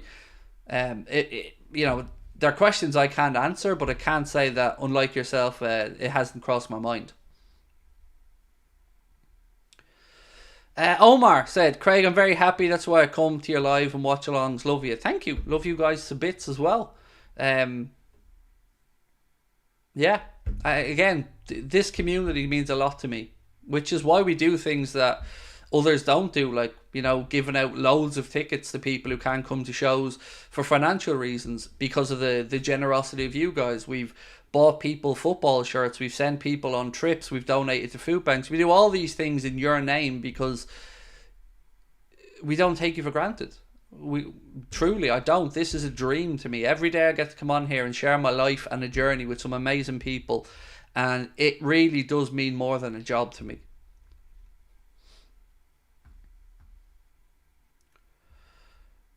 What have we got? I was buzzing when you read out one of my messages, and that was my first visit to your stream.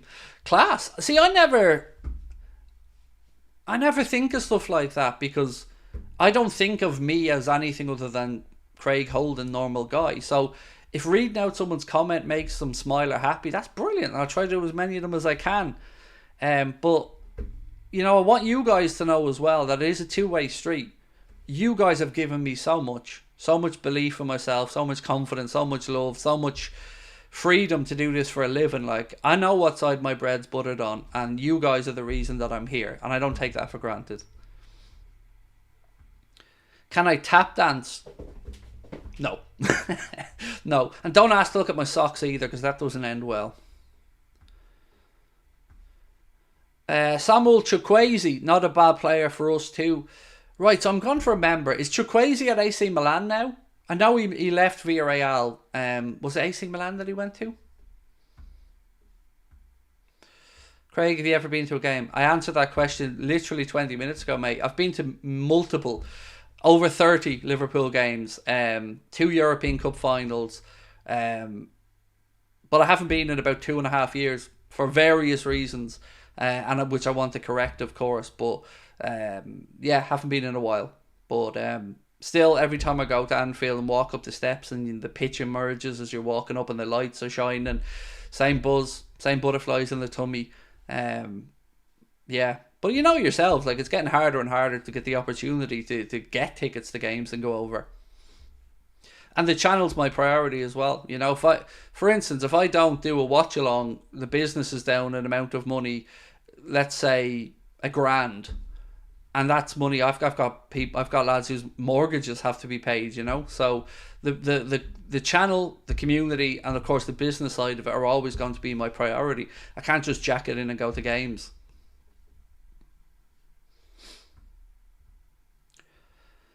When you say hi to my mum yesterday, it made her really happy. I put it in the family WhatsApp. That's awesome. I'm so glad that you guys, and appreciative of you guys giving up some of your time to come in and have a chat with us and have a laugh with us as well. Like, it's a two-way street. And I can't wait to meet you guys at the shows as well. So for me, the live shows, my payoff for the live shows is the meeting afterwards with you guys. The shows I'm always scared shitless doing. But then afterwards, when I get to come off stage and say hello to everyone, get a photo, listen to you guys, chat with you, I love it. I got to meet Davino, who travelled over from Boston to Ireland the other day. He's here meeting some family and having a bit of a family catch-up. And I got to meet him in Wexford, and that's amazing to me. I got to meet a man from America who came over. These things blow my mind. Like, it's amazing. And we all do it because we love the football club. Watch along friendlies. Yes, we will be doing the pre-season games, the Betis, the Arsenal, the United game. We're also going to be doing some of the Euros, maybe a few Copa America games as well. If you're ever in North Wales, Craig, I'll buy you a beer. Do you know how dumb I am, mate? So I booked the ferry over for the Cardiff show, because I thought, how handy would it be if we could take our own car, and go over, because we're spending a few days over there. So dumb me here thought it was about an hour's drive from one from Cardiff to Holyhead is about 3.5 hours or something, 4 hours. So dum me here. That's how stupid I am. So yeah, I will be in North Wales, but only driving from Holyhead down.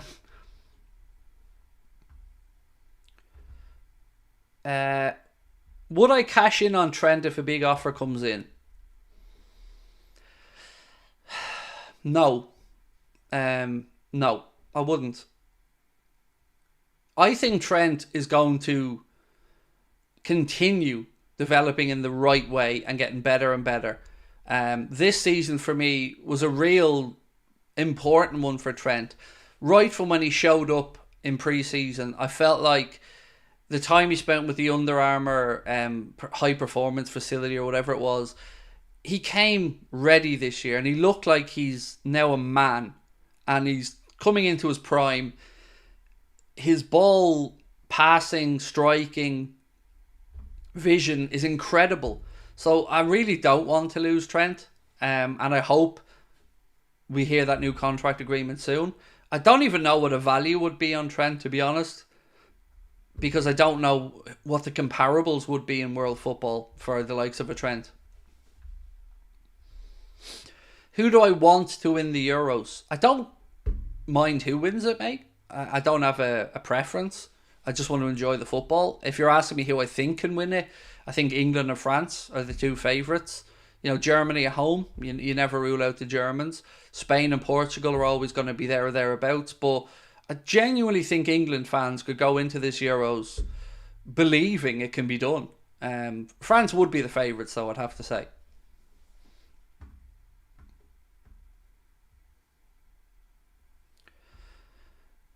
Do I have a prediction for the Champions League run next season? I'll be happy if we get to the quarterfinals. That's always the minimum for me when you're in the Champions League. Selfishly, I'm really happy we've got 8 group stage games because, you know, I love the European Cup. It's my number one priority every season for Liverpool, above the league.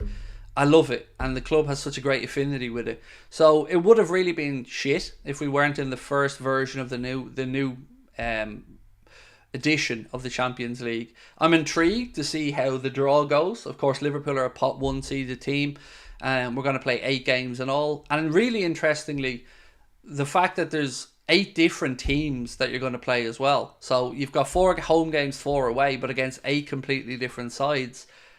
I'm interested in it, and I think we have a better chance in cup competitions usually than the league, because consistency has sometimes been an Achilles heel for us, whereas in cup competitions you've just got to be right in those important moments, and we've been really good at that over the years. So yeah, heading into it next year, I'm buzzing to be back in it, because, you know, how crap was it this year watching on? Because we've been lucky, we've been really fortunate that more often than not we've always had European or Champions League football with Jurgen. So this year felt a weird one. It was really tough Tuesday and Wednesday nights looking at United shit in the bed, Newcastle not getting even into the Europa League, and then Arsenal, and with all due respect, you knew they weren't going to go on and win it, because whatever it is about Arsenal, they don't seem to have that instinct. So it was, let's hope Man City don't win it, and they aren't, thankfully. So yeah, I'm buzzing for it. Can't wait to be back in it next season. What is the new Champions League format next season? So rather than it being 8 groups of 4 teams, which is 32 Dale, it's one large league table with 36 teams in it. Those teams are going to be seeded, and everybody plays 8 games, 4 home, 4 away. The first places 1 to 8 automatically go through to the knockout stages, and then I think places 9 through to 16 or something like that.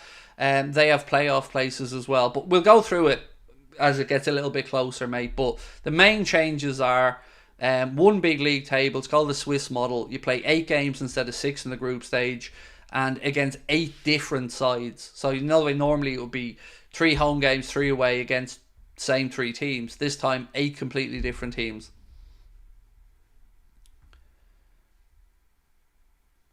Did anybody see the WWE made a belt for Leverkusen that looks class? No, but I love it. I love that idea. Craig, are your shows selling? I would have gone to Dublin, but hotel pricing was scary for 2. That's another reason why we knocked off the Dublin show, is people were saying to us it's a really expensive place to come and have a night out in. So are they selling? Cardiff and Liverpool, yes, really well. Belfast, I think it's about half, and we've only got 3 days to go, so about half full for Belfast. But I think, without touching wood, we may sell out Cardiff and Liverpool, which I'm really, really, really happy about. And you can get the tickets still with the link at the top of the chat. 15 quid for Cardiff, 15 quid for Liverpool. I think it's £20 for Belfast, and Belfast is this Friday. So, get your tickets on Ticketmaster if you want to come and see us on Friday night. We're going to have music with us on Friday as well. We've got a live musician playing. He's going to do 45 minutes. Then I'm going to come on and do 45 minutes. Then the musician's going to come back on, do 15 minutes. Then I'm going to come back on for my second part and do another hour. And then we're going to have a meet and greet afterwards with photos and everything else. Cardiff and Liverpool, we're still working on the support acts and stuff. But trust us, we're going big for the shows. Is that 4 home and 4 away games? Yeah, it is, mate. But against 8 different teams. So, who you play at home and away, it's going to be great because 8 different matches to play. And it's going to give us a great opportunity to just, I guess, play more European sides.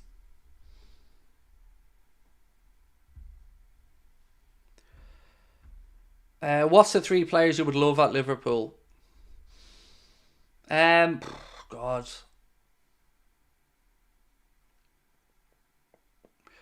Any 3 players without... I'm going to try and be reasonable, right? So I like the idea of Ederson from Atalanta. I also like the idea of... I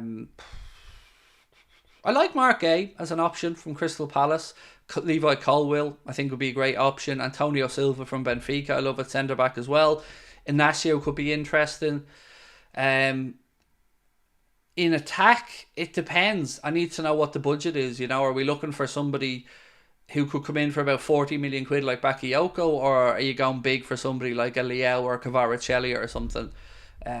But most importantly, again, this sounds like a cop-out answer, but I want who the club want, and I want them to get their first targets and get it right and get it sorted as quick as possible. What's this? Oh, Brazilian journalist has, quote, reported that Vasco da Gama are interested in Thiago. Best of luck with that one, lads. Who is a must signing, says Midnight Beats. A must signing.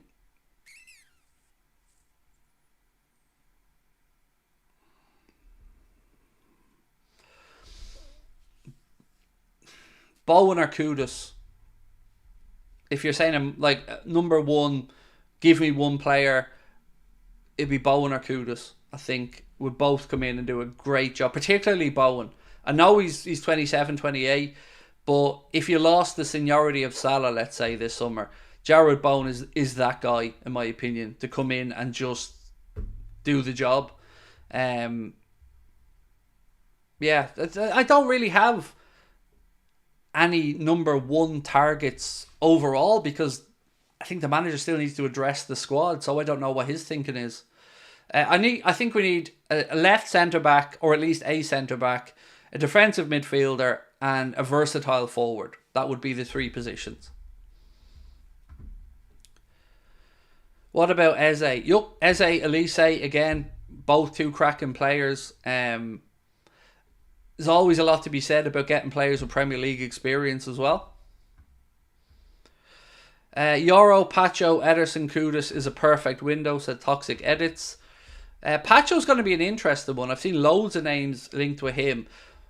I get worried though sometimes Liverpool look for the cheap options rather than the best options, but that's what makes this window most interesting. Is we know Klopp's not involved, so we know that the manager is not really, or the head coach isn't going to have too much of a say. So let's wait and see what happens with regards to who's making those transfer decisions and how quickly they get done. Bowen is not Liverpool level. He really, really, really is. By metrics, by opinion, he really is. I mean, I get it. Some people don't like the idea of Bowen, don't think he's good enough or sexy enough. I can't argue against that enough. You've got players in his own squad saying that he'd be the guy. Mikel Antonio said he'd be the guy to replace Salah. Kevin Nolan today speaking said if Salah went, Bowen would be the perfect replacement. Honestly, I think he's incredibly underrated. Jarrod Bowen is really, really, really good, in my opinion. And I would have no concerns if Liverpool signed him. I think he's brilliant. I wish Doku came to Liverpool. I always used to sign him on FIFA. I thought he would end up at Liverpool, in all honesty, mate. You know, we've been linked with Jeremy Doku since he was like 16 or something. But we didn't do anything about it. Man City went out and got the job done. I've come to the realization as time passes. I'm currently at high school. This is my last year, and in a month I have my last exams, and after that I'm free from school. I'm nervous but excited. Be excited, mate. Be excited, because you don't know what life has in store for you. And just put yourself out there and give yourself every opportunity, and take every opportunity presented to you. And most importantly, if I can give you one piece of advice, don't be afraid to fail. People fail all the time, but it's about failing and getting back up. Look at many successful business people. A lot of these businesses that have made them their money with their 5th or 6th attempt at a business, or a pivot from another business. Don't be afraid to fail. You know, you'll regret it if you don't take chances. Take your chances and don't be afraid to fail. We've all failed. I've failed many times. Just put yourself out there, man, and dream big and chase your dreams. How many people roughly is half capacity at Belfast? Well, show up and you'll find out. What's your realistic expectations for next season? Champions League qualification, getting out of the group stage of the Champions League, and I wouldn't say no to a domestic run in the cups. I think that's realistic. I'm not going to expect the gaffer to come in and say, I want us to win the league in his first year. I'd love it to happen, but I'm not expecting it to happen. Is the Belfast show 18 plus? Yes, it is. That's not down to us though. That's the venue and the promoters, their own licensing laws. We were able to be much more flexible in Cardiff and Liverpool because the venues have licensing laws that allows, once the underage people are out by 10 o'clock, we can do the shows in Cardiff and Liverpool. But yeah, in Belfast, unfortunately, it is an over 18s venue. So that certainly probably hasn't helped. And to answer our friend's question a second ago, just messing with you, it's about 70. It's about half the capacity, mate. So about 70, I think, is the number at Belfast at the minute. Liverpool, I think we've sold, I think it's about 80. And Cardiff, I think we're up at about, the capacity is 180, and I think we're up at about 77, something like that. So they're the numbers involved in them. And I look at it this way, honestly. If 10 people, 20 people or 50 people leave their home to come and spend an evening with you, I'm extremely grateful for that. I mean, it's just great. I'm just so grateful that people are coming out to say hello to us and spend an evening with us. So I don't care if there's 10 people or 1,000 people. I'm equally as appreciative of people giving up their time and money to come and see us.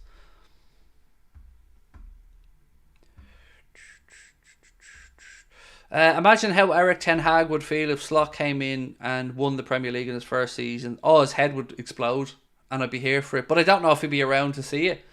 So really quickly, for the last 20 minutes, I know it's not Liverpool related, but I want to get your opinion on the Ten Hag situation. So, one sec.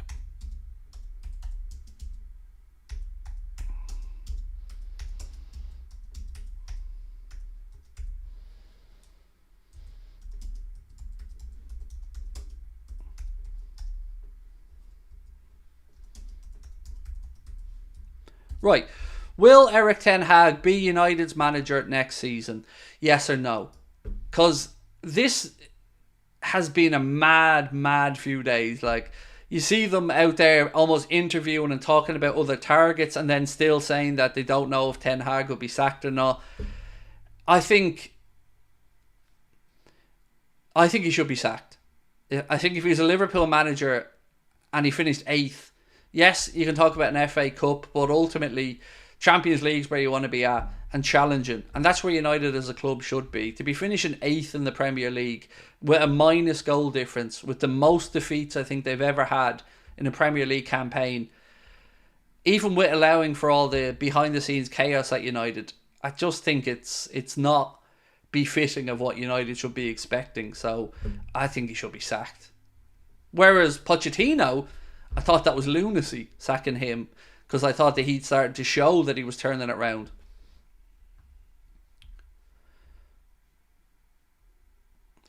Liverpool booked, can't wait to meet you, said Craig. Thank you, Colin. Can't wait as well. You're going to get to meet my wife both nights as well, at the Liverpool show, I should say. Lucas will be at the Cardiff show, so you'll get to meet Lucas if you come to the Cardiff show as well. He may be at the Liverpool show, we're not sure yet. But thank you, mate, for booking your tickets and for coming to see us. I can't wait. Appreciate you.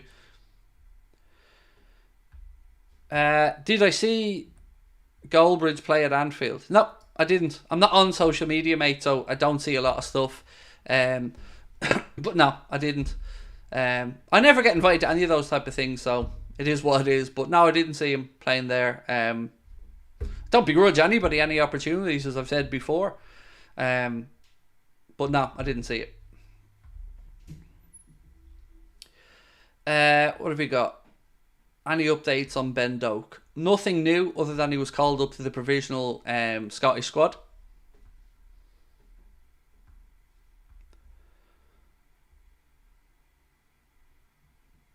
What was this? I hope United keep him. 8th is great for me, said David Smith.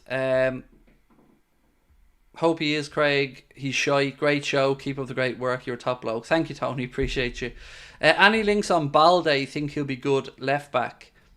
Not that I've seen, unfortunately. I wish I could say yes to loads of these questions, but nah, not that I've seen. I've not seen any left back links really. For that to actually, to go back to our question earlier on, Costas I would sell this summer as well, because I don't think he's ever going to succeed, Andy Robertson, as the first choice left back. So maybe that would be somebody this summer I'd look from the first team to move on, because we were talking earlier on about money raised and how much money Liverpool could bring in. So maybe that.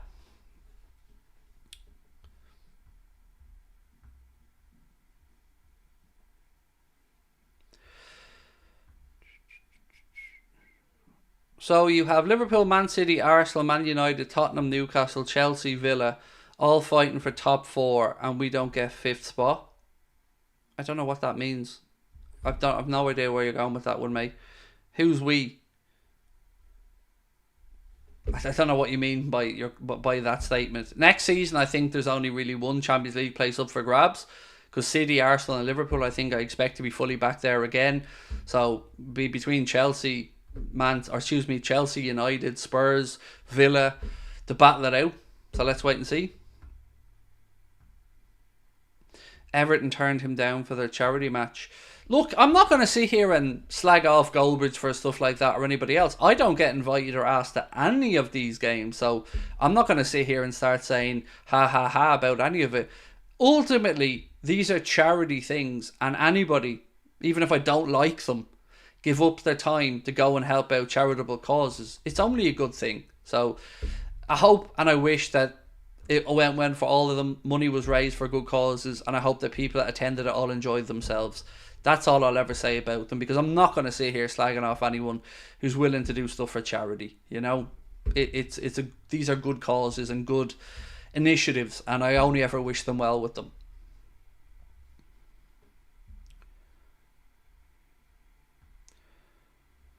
Robbo is on the decline with appearances and assists, so look to see competition for him. Yeah, and that's what I was saying, Brian. I don't see Costas as being that competition, mate. So I do think if the finances were there, you could get in a left back who's maybe ready to compete with Robertson. Whether that's somebody like Anthony Robertson, whether it's somebody like Anthony Robinson, who's 26, 27, or somebody who's 22, 23, I'm not sure.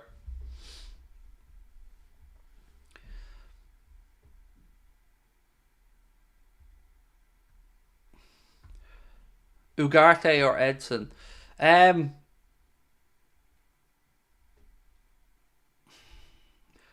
I feel...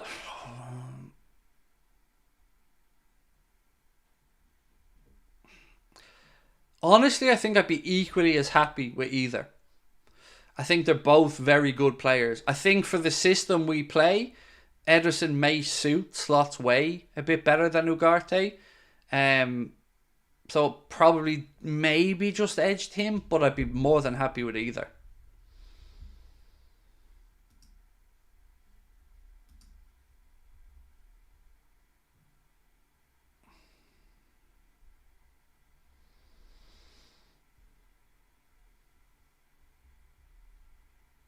No, fifth don't get a spot for the Champions League, mate. Liverpool, or excuse me, not Liverpool.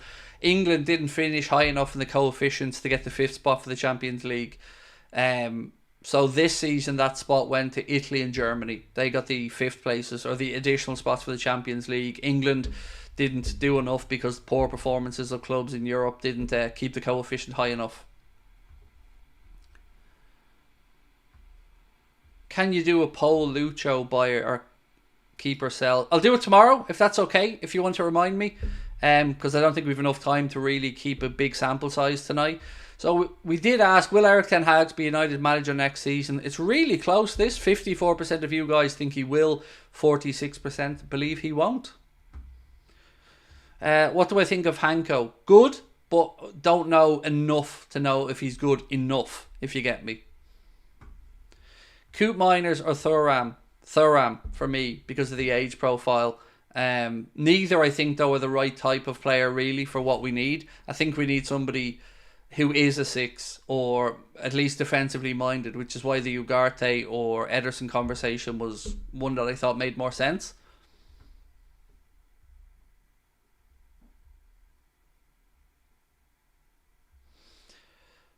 I don't know why people are having...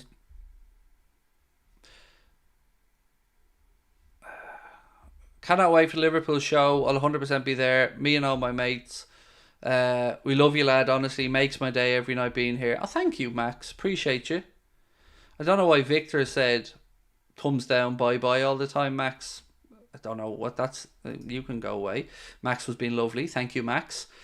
Yeah, thank you, mate. And I can't wait to meet you guys as well. Have a chat with you. And again, just thank you for watching the channel, mate. I appreciate it and hope to see you... Hope to see you at the show. Can't wait. Yusuf Fofana from Monaco. That might be a name to keep an eye on, Carson. There's been a couple of tentative links to him. And, you know, we do love a player from Monaco. Thinking Fabinho there. So, yes, do keep an eye on Fofana. Might be something worth looking at.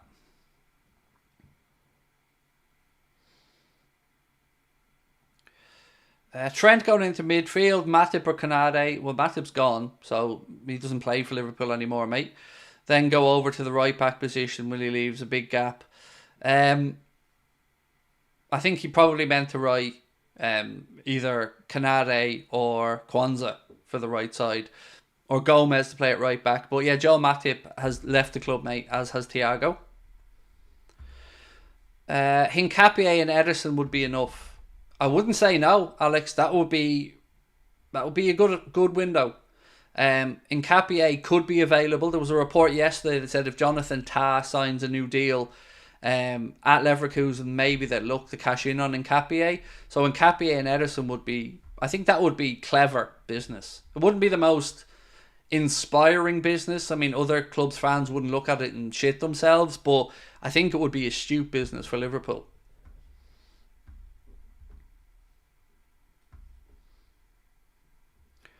Would you like Ian Maitson as a long-term Robbo replacement since he's 30?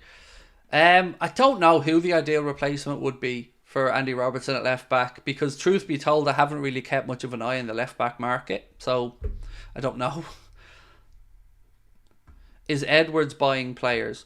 Between Edwards and Richard Hughes, I would say they're the two who are mostly involved in the process. Obviously, you'll work with hunters and fallow and other recruitment staff as well, and scouts, but they'd be the two top brasses there making those decisions. Owen Beck's a good shout as well. Luke Chambers, absolutely, they should get their opportunities. Might see a loan perhaps for Chambers, but Beck could be an interesting one as well. very highly thought of, and did really, really well. Wasn't it Dundee that Owen Beck was at? I think he got player of the season or something for them. Did really well. So, yeah, keep an eye on him as well. And that's one of the reasons why Slot was brought in, is because, like Jurgen, he's very good at bringing through and coaching those younger players from youth team football into the first team. I personally just like a mix of that along with some money being spent. Robinson is a massively underrated left back. Look, he always impressed me, Alex, when he played against Liverpool. He gave us real problems down our right-hand side, their left-hand side, and he's got a really good engine. So, yeah, personally, I do rate the guy. His age might go against him, though, from our perspective, because he's, 27, I think? Oitnuri, Robinson, both underrated. Do you think we should go big for a midfielder? I don't think we need to go crazy big. Like, if you could get somebody in 40 million, 45 million for a defensive midfielder, I think that would be reasonable enough. Yeah, I think that would be reasonable enough. If we lose a forward, I expect us to spend big on a forward. If we don't lose a forward, I expect maybe another 40 odd million quid player brought in, around the 20 to 23 category. Thoughts on Carvalho's impact to Hull? Very good impact. Same with Tyler Morton, in fairness. They just missed out. I can't believe they sacked Rosignor, by the way. That's just madness to me. But yeah, I'm intrigued by Carvalho, because I've always liked the kid. I've always thought that he's got the world at his feet. Great talent. Just needs to prove himself, and I guess, and have a manager who believes in him. You already have a CDM Trent. Trent's not a central defensive midfielder. He's a second midfielder in a double pivot. More like a regista, a quarterback. I don't see him as a defensive midfielder. I don't see him having the defensive awareness to play that position. I don't see him having the press resistance. I see him as the part of a double pivot where the other guy wins the ball, gives it to Trent, and then Trent plays the forward pass. That's the way I'd look at Trent in midfield. If Trent was our CDM, I would be very, very concerned, because I don't think it would work out.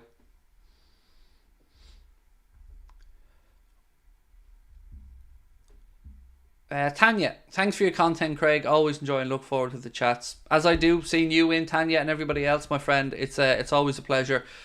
Right, ladies and gentlemen, I am going to say goodnight to you, and I will see you tomorrow, same time, 8:30, another late night agenda. And we'll have a video going out at about 5 o'clock tomorrow as well. What else is coming up this week? Friday, obviously there'll be no live content because we're live up in Belfast. So again, if you want to come and see us in Belfast, you can get your tickets either on Ticketmaster or with the link at the top of the chat. That link at the top of the chat, by the way, also gives you the link to all our social media accounts and all of our shows that are on sale. So yeah, that Linktree link is handy for even if you just want to give us a follow on Instagram or TikTok or something. So yeah, look, I really appreciate you all again tonight. Thank you for giving up some of your time, and I look forward to catching up with you tomorrow. Enjoy yourselves, be good, and thank you again for your support.